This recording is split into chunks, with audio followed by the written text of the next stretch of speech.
What's up, guys? Welcome back to the channel. In this one, we have why the Netherlands isn't flooding anymore. Before we dive in, if you guys happen to enjoy, please don't forget to smash subscribe, give the video a thumbs up. And I know the Netherlands, like I said, if this was Avatar, bro, the animation, not the movie, if this was Avatar, the Netherlands would be the water tribe in the way that they mastered water. They mastered water. And that's why they're not flooding anymore, because they mastered how to control the water, as no country has yet. Before we dive in, I already told you guys to do that, so let's dive right in. The Delta Works are one of the 7 modern wonders. They are the largest system of flood defenses in the world, and they are currently being used as a template for many countries on how they should defend themselves against rising sea levels. Mastered water, bro. How could such a small country construct one of the most advanced flood defenses? To answer this, let's take a look at its history. The Dutch had been building dams and dikes and other flood defenses for millennia. In fact, the first settlers of the Netherlands built their settlements on hills because of the frequent floods. After all, they are called the Low Countries. And the first dams, dikes and dunes created by the Dutch were built in the 8th century. But as the Netherlands grew richer and more populous, the flood defenses were improved. In the 1930s, the Netherlands constructed the longest dam in the world, the Afsluitdijk, to protect the central region of the Netherlands against floods.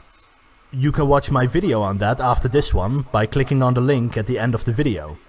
Now that that project was completed, the Dutch government started looking into plans to dam off the southwestern part of the country as well, right here in Zeeland, which is the Zeeland that makes New Zealand new. But they weren't able to make significant progress. Never knew that. Because the Netherlands was busy being invaded by Germany. And after the war, the Dutch government prioritized rebuilding the old rather than building the new. But then, everything changed when the North Sea attacked. In the night from the 31st of January to the 1st of February, exactly 67 years ago, in 1953, a storm hit the Netherlands with a ferocity rarely seen in this part of the world. Because it was the 50s in Europe, many radio stations, weather stations and emergency offices weren't staffed at night. So when the warning was sent out that evening of an incoming flood, there was nobody there to listen to it, until they heard the water rushing through their streets, dragging away houses, cattle and people. While this area was protected by dikes, they simply weren't strong enough to withstand a storm of this magnitude. They were designed for the smaller regular floods often occurring in the Netherlands. But this storm broke the coastal defenses in 67 locations, with holes up to 3.5 kilometers wide. In total, 1,836 people died in the Netherlands, 70,000 people became homeless, and 200,000 farm animals were killed. The news... Oh my days. R.I.P. to all of those people, man. That 1,836 people, 200,000 farm life, 70,000 left homeless. My God, that storm, in my lifetime, I haven't been in a storm even close to that. Broadcast the next morning proclaimed, the sea needed just a single night to prove how powerless humanity is. 20 days after the flood, the Dutch government created a team of experts tasked with looking into ways of tackling the problem of the Netherlands constantly flooding. They called this team of experts the Delta Committee. After all, the Dutch had already created a large dam just 20 years earlier. While the southwest of the Netherlands was being flooded, the people behind the Afsluitdijk slept safe and sound. So they already had the technology. Now they have the willpower. All that was needed was a plan. But some of you might be wondering why they called it the Delta Works. Well, the region through which most of the flood came is called the Delta region. Because 3 different rivers end in this region: the Meuse, the Schelde and the Rhine. So the Delta Works is named after the Delta Committee, and the Delta Committee is named after the Delta region. So we've come full Delta. Yeah. The committee spent over 2 years gathering data and setting up the Delta Plan. Over those 2 years, they presented 5 points on how the Netherlands should improve its flood defenses. In total, the costs were estimated to be about 2 billion guilders, which is about 2.5 billion euro in today's money. Now that doesn't sound like a lot today. After all, humanity possesses far better technology, far more resources, and far more abundant manpower. Agreed. But 2 billion guilders in 1955 was a tremendous amount of resources to devote on a single project. Dang. In fact, this was about 13% of the entire Dutch economy at the time. Yeah, to put the scale into perspective, if the Netherlands would try to spend a similar amount of their GDP on a project today, it would be about 120 billion euro. That's enough for the Netherlands to fund 3 missions to Mars all on their own, including the research, development and infrastructure. At least with Mars, the Dutch won't need to worry about flooding. Now the analyses were completed. The plan had been laid out and the costs had been calculated. Much money. It was time for Parliament to vote on the Delta Works. Het slag van de stemming is dat 106 leden zich hebben verklaard voor het wetsontwerp en 8 tegen. Zo het is aangenomen. With a landslide victory for the Delta Law in Parliament, it passed through the Senate in 1958 and a day later was signed into law with the signature of Queen Juliana. The work could now begin.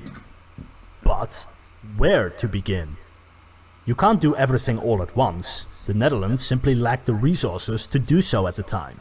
And so the decision on where to start came when the committee published their second suggestion. They concluded that the lowest point of the Netherlands, near Rotterdam, was also the most likely to flood and the most deadly, with 3 million people living behind the dike in cities like Rotterdam, Delft and The Hague. In fact, during the flood, a hole did get into this dike. Whenever people tried to throw bags of sand in the dike to plug it, the water would immediately drag it away again. Realizing the imminent danger they were facing, the local mayor convinced a local merchant captain to use his 18-meter long ship to plug the 15-meter wide hole. Because of the bad weather, the ship might get blown away again. So he rammed the ship into the dike, giving rescue workers just enough time to fill the hole with sandbags. And you know it's Dutch, because there's a bicycle on the ship. There's a bicycle on the ship. I love that. Hey, shout out to the Dutch. This guy doing whatever it takes. This guy figuring it out right here. Love it, bro. The Dutch are so awesome, bro. They gonna get it done. You get them a problem and they gonna give you a solution. Just like that. Without their efforts, millions of people might have become homeless, rather than just 70,000 people. Wow. And if you want, awesome. you can visit the monument they put there in honor of this captain and his rescue workers. And so, when the Delta Committee published their findings on just how vulnerable this area was, the local governments immediately funded the flood barrier which the committee had suggested, without waiting for the national government to approve funding. They built it right here, at the Algera Bridge.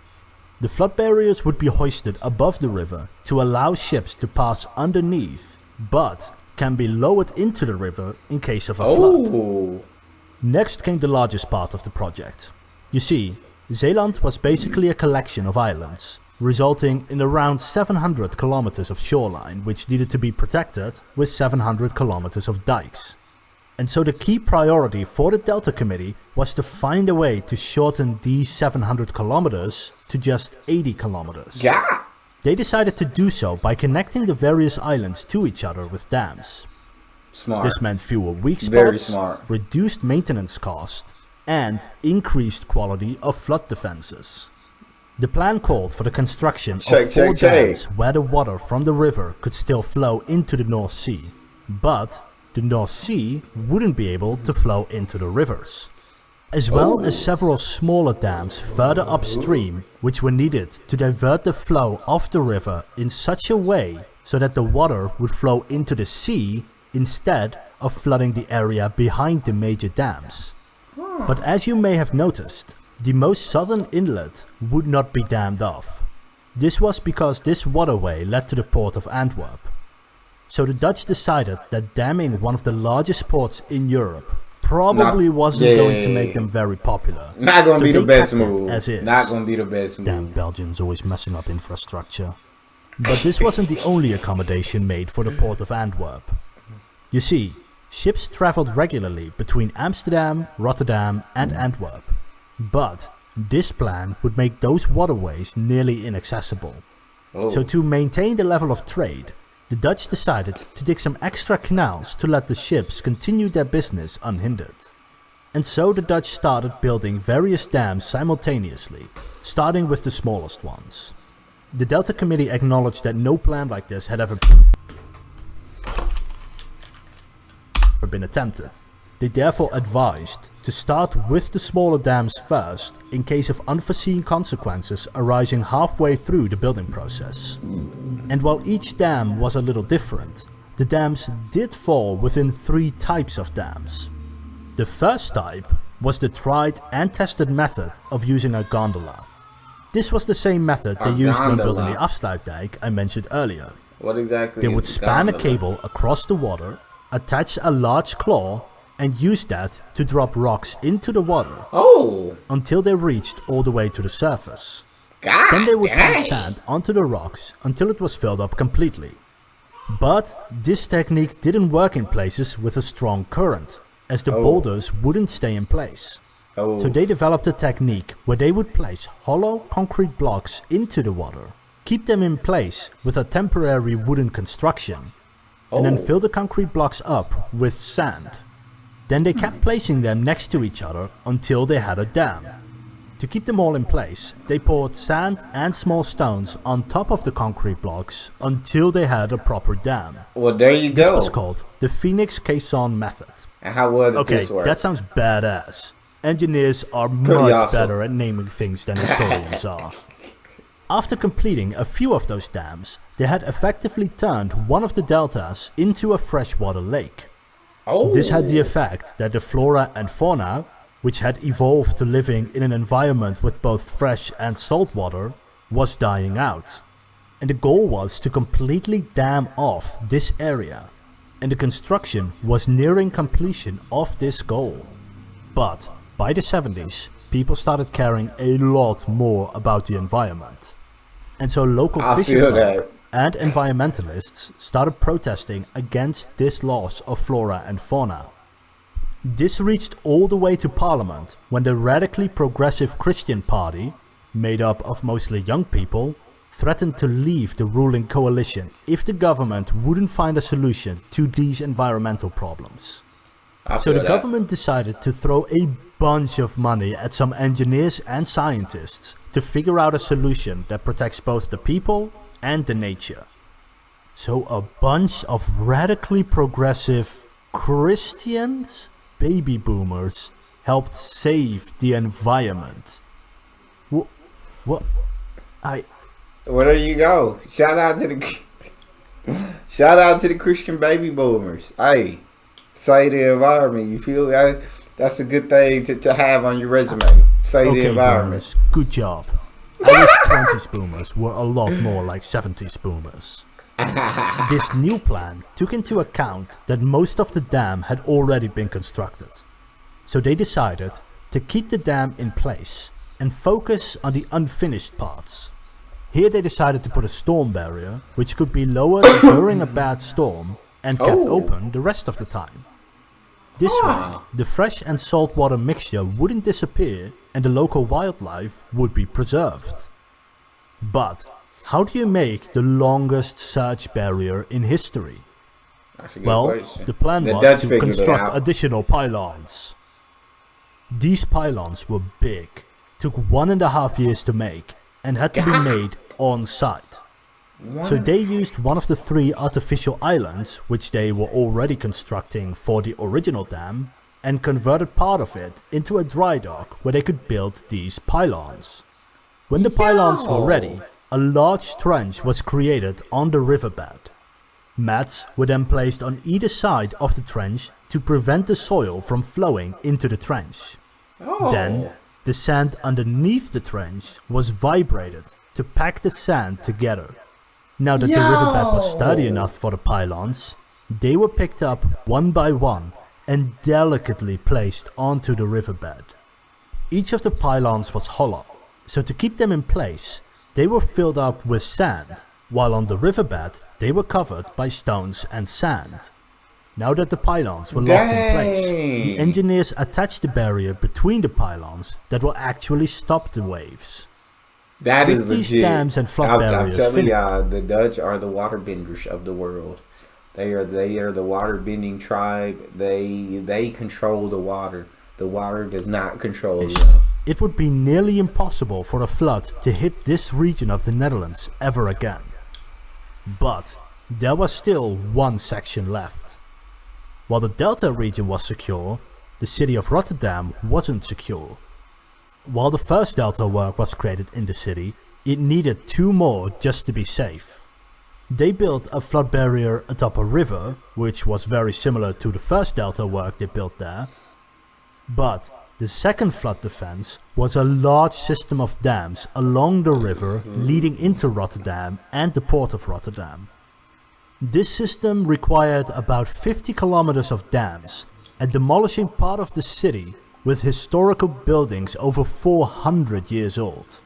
This was deemed too costly, and so the Dutch government had to choose between keeping the people safe and keeping buildings safe. So this time, they let companies compete for the best design that was relatively cheap. They let companies compete for the best design. Love it. Love it, love it, love it, block love the passage to the port of Rotterdam. There you go. But would keep the people safe. And the choice fell on a unique design. This storm barrier is one of the largest moving objects ever created by humanity. It had to be built piecemeal and assembled on site. Due to the size of the individual pieces, the company had to hire several specialist contractors to get the massive parts they needed. There would be 2 barriers, one on each side of the river. They were designed to rotate, so that when there was a flood risk, they would slide the 2 barriers onto the river where they would meet in the middle. Once in position, the barriers would be filled with water so they would slightly sink into the river and can then withstand the oncoming storm. And so, finally, in 1997, the last of the Delta works were finished. And humanity had shown that it wasn't so powerless after all. The construction of all the projects combined lasted from 1954 to 1997. And not a single one of them has ever failed since being put into work. While a storm like the one in '53 hasn't hit the Netherlands since, there have been several moments where the Delta works were being closed down to protect against oncoming storms. The Delta works were basically designed to last forever in the minds of those who made it. And it should literally last centuries with little maintenance based on the weather patterns of the 20th century. But recent reports showed that as sea levels rise and the climate changes, the Delta works might not be able to stand against the tides of the future. In a worst case scenario, the sea level will rise up to 4 meters, requiring a complete overhaul of the Delta works and the Dutch flood defenses as a whole.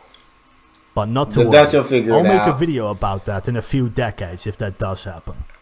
2078. But for now, the Delta works has kept the Netherlands safe and will continue to do so for decades to come.